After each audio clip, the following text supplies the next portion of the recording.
Şu sıralar ülkemizin gündemine dan diye düşen bir konudan bahsedeceğiz. Başımızda koronavirüs gibi önemli bir konu varken ülkemizde gündem olması ne kadar doğru bilemeyiz. Ama biz bu efsaneyi sizler için derledik. Roma İmparatoru Konstantin, Hristiyanlık diniyle tanışıp onu benimsedi. Ardından yeni dinin tüm Roma halklarının ve kavimlerinin de Hristiyan bir toplum olması için çaba gösterdi. Bunu çok önemli bir ölçüde de başardı. Lakin paganizme inandıkları yıllarda putlarını sergiledikleri ve ibadet ettikleri bir tapınakları vardı. Hristiyanlığın ilk mabedini yapmak için kolları sıvayan Konstantin, 360 yılında Hristiyanlığın ilk resmi kilisesini açmış oldu. Gelecekte de bu mabedin eşi benzeri asla yapılamayacaktı. Tamamen ahşaptan yapılan ilk tapınağın ömrü çok uzun olmadı. Daha önce Hatay'da Meryem Ana Kilisesi'ni biliyoruz. Lakin Roma'nın resmi dini Hristiyanlık olmadan önce yapıldığı, kaçak olduğu için Ayasofya hep bir adım önde oldu. Ayasofya İmparator'un mabedi, bu arada hepimizin Ayasofya diyoruz ama yapının ilk adı Megale Ecclesia Büyük Kilisedir.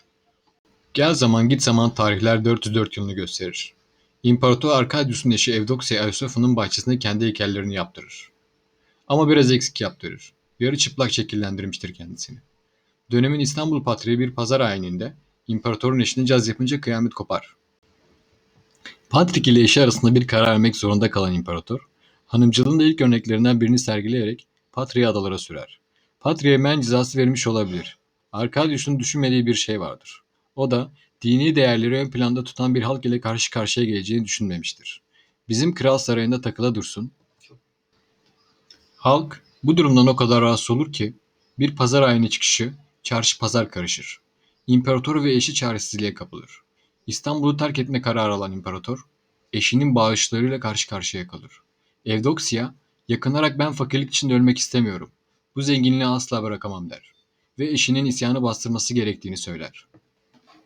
Evdoksya kraliçe olmadan önce hipodrom meydanında ayı oynatan bir babanın kızıdır. Tabii atladığı seviye muazzam. Bu hayatı bırakmak istememesi gayet normal. Biz makus kaderle Ayasofya'mıza dönecek olursak, Ayasofya meydanında toplanan halka müdahale edilir. O meydan binlerce insana mezar olur. İmparator ve kraliçe hayatına devam eder. Lakin yapılan ilk ahşap Ayasofya, isyancıların ateşinde kül olmuştur. Yakılan Ayasofya'nın üzerinden 55 sene geçer ve dönemin İmparatoru Theodosius II. Ayasofya için startı vermiştir. Bu dönemde Roma, kavimler göçüyle ciddi yaralar almış, doğudan gelen Türkler, Moğollar ve bilmediğimiz binlerce kavim fiili bir biçimde Roma'yı ikiye bölmüş, halk devletin iyi olmadığını bilmekte ve ekonomik açıdan da iyi bir durumda olmayan Doğu Roma yine de değer verdiği Ayasofya'sını yapmıştır. Bu sefer yakılması gibi bir felaketle karşılaşmamak için sadece çatısını ahşap, mabedin kalanı ise taş ve tuğladan yapılmıştır. Ortaya ilk mabetten daha dikkat çekici, dini motiflerle bezenmiş Roma mimarisinin ve geçmişteki pagan inançlarının da birlikte olduğu müthiş bir yapı ortaya çıkar. Anıtsal giriş kapısının hemen üstündeki sütunda Hazreti İsa'nın 12 havarisini simgeleyen koyun figürleri bulunmaktadır. Dönemin kralı Justinianus, politik olarak da zor durulan Roma'yı ekonomik olarak da refaha kavuşturamayınca aristokrat ve tüccar sınıflarının baskıları altında kalır. Tüccar sınıfının ekonomiyi bahane etmesi, aristokrat sınıfının devlet içinde at koşturamaması, bunların üstüne vergileri de eklersek bizim imparator hak etti diyebiliriz. Bu gruplar halk arasında isyan fişeğini ateşlemeye başlar. Hipodrom meydanında binlerce kişi at yarışlarını ve birçok eğlence izlemek için toplanır. Fırtınadan önceki sessizlik hakimdir. Provokatif olaylar çıkar, bir şeylerin hazırlığı yapılıyor gibidir. Halkın her kesiminden insanın olaylara dahil olmasıyla büyük Nik ayaklaması başlamıştır. İş bilmez imparatorların yaptıklarının faturasını yine Ayasofya öder. 50 bin insanın öldüğünü düşünebiliyor musunuz? İmparator Justinianus çaresiz bir şekilde Ayasofya'nın yıkılışını izler. Ama bu son yine bir başlangıcın hikayesi olacaktır. Üçüncü Ayasofya'nın temeli de yıkılan Ayasofya'nın yerine atılır. Dönemin İmparatoru Justinianus emri vermiştir. Bugünkü Aydın, Kudüs, Lübnan ve Mısır'dan devasa büyüklüklerde taş ve sütunlar imparatorluğun dört bir yanından altınlar ve gümüşlerle süslenir. Kudüs'ten Hristiyanlığın kutsal emanetleri getirtilir. Bir rivayete göre ait sandığı bile Ayasofya'nın altında gömülüdür. Ama bu rivayetin doğru olması çok zor çünkü Hristiyan olmadan önce Roma Kudüs'te Süleyman Mabedi'ni yıktırmıştır. Dönemin Roma tarihçileri, içerisinde 40 ton gümüş barındıran Ayasofya'nın 1204'teki haç seferlerinde yağmalandığını söylemektedir. Bugünkü Katolik-Ortodoks ayrışmasının en kötü örneği de budur. Hatta Ayasofya'nın içerisine at ve katırlarla girerek Ortodoks Hristiyanlığına hakaret etmişler. 7.000 metrekare bir alana 100 metrekare uzunluğundaki 55 metre kubbe yüksekliğinde 10.000 işçinin geceli gündüzlü çalışmasıyla 5 sene gibi kısa bir sürede yaptıklarını yazmaktadır. Geldiği bölgenin rengini taşıyan devasa büyüklüklerde 108 adet sütun bulunur. 1070 pencere vardır. Bunların 40 tanesi de kubbede bulunur. Kubbede pencerenin bulunması çok ince bir düşünceyle yapılmıştır. Bir gün boyunca güneşin farklı açılardan yaydığı ışığı duvardaki motiflere yansımasıyla ince ince düşünülmüş bir sanat ortaya çıkmıştır. O dönem Ayasofya'nın 7.000 kandille aydınlatıldığını bilmekteyiz. Papazların Ayasofya'yı korumak için tasarım yaptırdığını biliyoruz.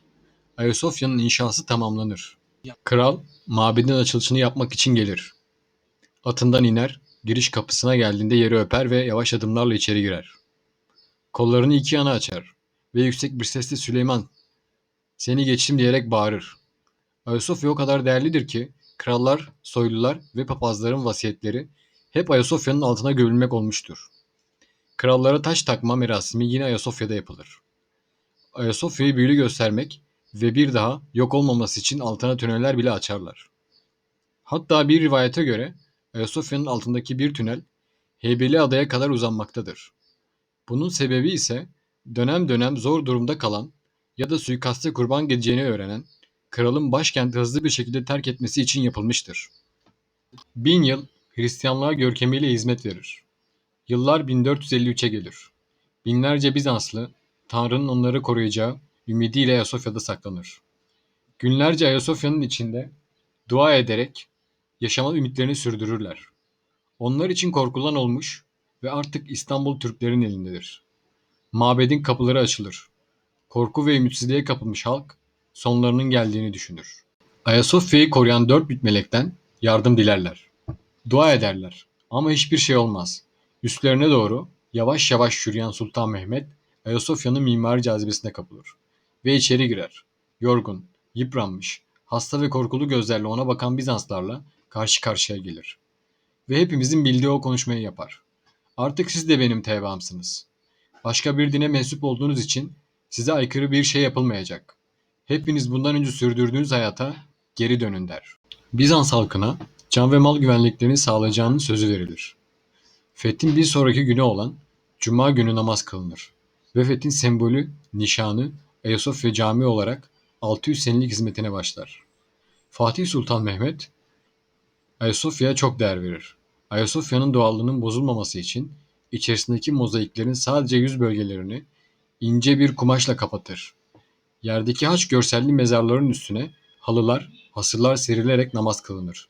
Farklı dönemlerde 4 yeni minare eklenir. Enderun Mektebi ve kütüphane yapılır. 1900'lü yılların başına kadar tam 600 sene cami olarak hizmet verir. Tarihler 16 Mart 1920'yi gösterdiğinde İngilizler İstanbul'u işgal eder. Bu dönemde içeriden ya da dışarıdan bir provokasyona kurban gitmemesi için cami kapatılır. İngilizler İstanbul'u terk ettikten sonra tekrar açılır. Ta ki 1934 yılındaki Bakanlar Kurulu toplantısında ortak karar alan Ayasofya'ya müze statüsü verilmesiyle bugünlere kadar gelir. Bu dönemde gündemimize gelir. Bizi zaman ayırdığınız için teşekkür ederiz. Bize destek olmak için lütfen kanalımıza abone olun. Hoşça kalın.